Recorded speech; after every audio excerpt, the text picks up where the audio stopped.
what next as far as India's foreign policy is concerned under the new regime? Terrorism is obviously going to be a very, very, very key focus of the Modi Prime Minister. A basic thing about his foreign policy, I think, is going to be getting the economy in order. The reason that he called in the SAARC leaders is because obviously your major interests lie in the neighborhood in which you live. Mr. Nawaz Sharif took 2.5, almost 3 days to respond to this invitation. The fact there was opposition from there was major opposition, and he had to get everyone on board. He's trying. I mean, this is a man who's been deposed twice by the army. Nawaz Sharif and the sectors of the society, especially the business establishment that backs him, would want better relations with India. The fact of the matter is that it is still the Pakistan army which controls the policy vis-a-vis India.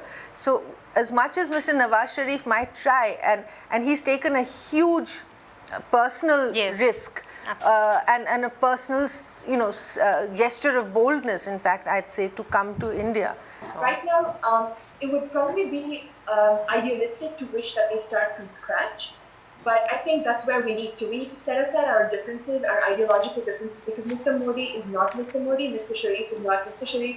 They are India and Pakistan. Indian foreign policy decision making has been so defensive for the past 67, odd years, because what does the UN resolution say, and why do we, the UN resolution says that the status quo ante as on August the 15th, 1947 has got to be put in place before any plebiscite takes place.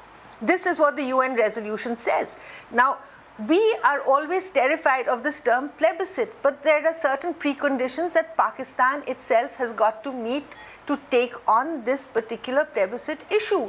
They have got to vacate the portion, Gilgit, Baltistan, all of these northern areas, what is now called Pakistan occupied Kashmir, has got to be vacated. I mean, they keep harping on the UN resolutions.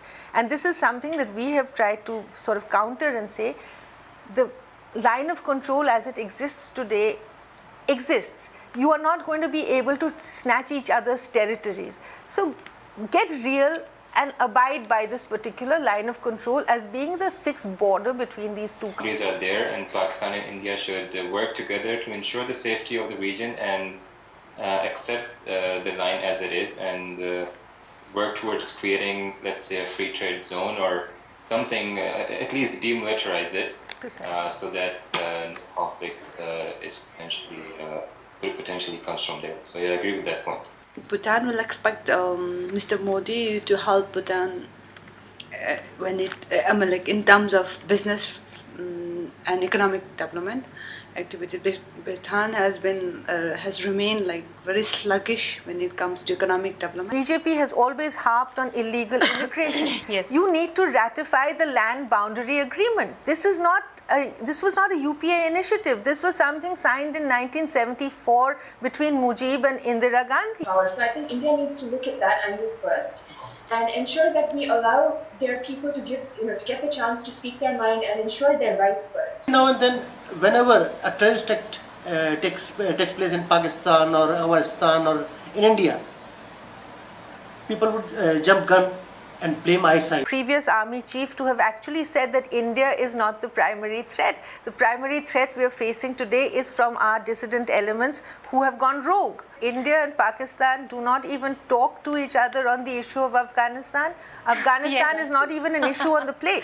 Relations between Modi and Nawaz Sharif begin to improve, and some dissident groups inside Pakistan might decide to carry out some sort of attack. Thank you so much for watching.